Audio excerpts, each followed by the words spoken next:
While recognizing the responsibility of states to maintain law and order, we remind the authorities that any measure should respect international human rights standards.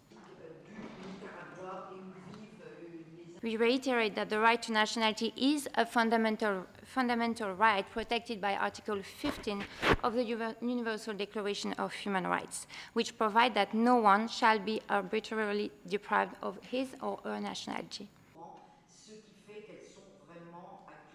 Any deprivation of nationality provided by the law must comply with procedural and substantive standards, including the principle of proportionality.